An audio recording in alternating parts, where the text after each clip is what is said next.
The horrors of the tax torpedo. Now I'm going to show it with a real live example. We're going to use my man Kevin. We'll call him Heavy Kevy. And it's actually Kevin is a client of mine. Obviously not his real name. You don't know who he is, but let's just say he crushes. It sounds like his wife runs the show, though, Kevin. You know what I'm talking about. Sounds like your wife runs the show. And just watching some stupid Tim Waltz video where he says, they're like the woman-hating man club. I'm like, no, we're not women-hating man club over here. We're men-loving fan club, and we happen to love women, too. That's the difference between us and you guys there, Tim Waltz. You don't like women. You like, let's put it this way, the DNC, they no longer have a women's bathroom, if you know what I'm saying. You know what I'm saying. Anyway, so let's talk about this. I posted a video the other day, got a lot of views. About Trump's tax bill and Social Security, which I'm a big fan of. I salute you, Trumpster. Let's get that through. But a lot of these people, some of these people are commenting like, Josh, you don't know the difference between effective tax rates and a marginal tax bracket. I'm like, oh. But in that video, I showed you the tax torpedo. Now I'm going to show it to you again. It's even worse with Roth conversions. That was just basically taking money out of an IRA for RMD purposes. Now my man Heavy Kevy is going to do Roth conversions. I'm going to show you what it looks like because it can get ugly, dudes. You ready? Check this. All right, so let's go down here. You can see right here where my man, this is my man Jeff Childers, COVID and Coffee. Love this guy. Jeff's crushing. All right, following Jeff Childers, you're wrong. He's a fantastic attorney out of, I think he's out of Tallahassee, as a matter of fact. He writes a coffee and COVID blog on Substack. You should follow him for sure. Crushes.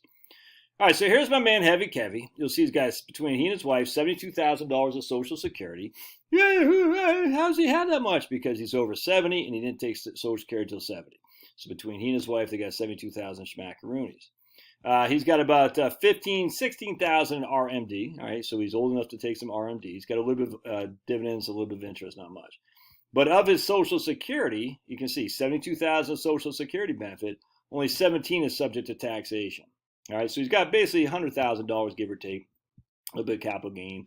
And when all said and done, he pays about $160 in income tax. He actually has more because he actually has more than that because he's getting annuities that he can annuitize in Roth. So he basically put money into a Roth annuity to annuitize it to get tax-free income for the rest of his life. So he actually has about $160,000 of income, of which only, well, check this out, $160,000 of income, of his taxable income is only $6,000. Dude, Roth IRA, man. Bill Roth, you're the man. The only person ever that walked through the state of Delaware that made sense, if you know what I'm saying. Bill Roth. So RIP, brother, man. Anyway, so he has $60,000 of annuity income tax-free that's not showing up in here. All right, so you can see right here because Roth IRAs don't flow back to 1040. Anyway, so $160 of taxes on $6,000 of taxable income, and if you look here, his AGI is only $38,000. All right, so check this out. So now, remember, we had AGI of $37,000, right? AGI $37,000. Now everything's the same except for a $50,000 Roth conversion. Everything's the same. Let me show you what I'm talking about. See right here. Everything's the same. 72,000 social. That's when he had no Roth conversions. Oops, hold on a second. 72,000 when he had no Roth conversions. Still the same exact 72,000 over here. 72,000. Right? Everything's the same. Right? 72,000 Social Security. 72,000 Social Security. Of his Social Security, only 17,000 was subject to tax when he had no Roth conversions. Now 59,000 is subject to tax, or 85% of his Social Security. Down here, his AGI is 38,000. Up here is $131,000. His taxes went from $160 to $11,500. All right, so what does that tell you? So basically, that $50,000 brought $100,000 of taxable income, because not only did he convert $50,000, it made another $50,000 of his Social Security now subject to taxation. All right, so now that $50,000 Roth conversion cost him $11,000. It put him in an effective tax rate of 22%, even though he's not in a 22% marginal tax bracket, because he paid $11,000 of taxes on that $50,000 Roth conversion. But the $50,000 Roth conversion brought an extra $50,000 of Social Security to be taxable as income. That's the issue. I mean, I cannot say this any clearer. He had $38,000 of AGI without doing any Roth conversions.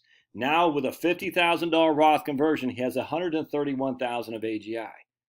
His taxes went from $160 to $11,520. I mean, it's just, how else can you not see this?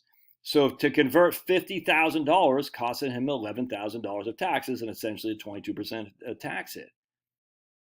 Why? Because that $50,000 of Roth conversion brought an extra $50,000 of Social Security that previously was not taxed, now is. Dude, that's just a fact. That's the horrors of the tax torpedo. And if you think it's not real or only hits rich people, you're freaking crazy, dude. You know what the hell you're talking about. In fact, it hits the lower income people even more so. Now, the benefit here, of course, is that in a couple of years, he'll have no more pre-tax money all being Roth. And at that stage, he'll be living tax-free almost for the rest of his life.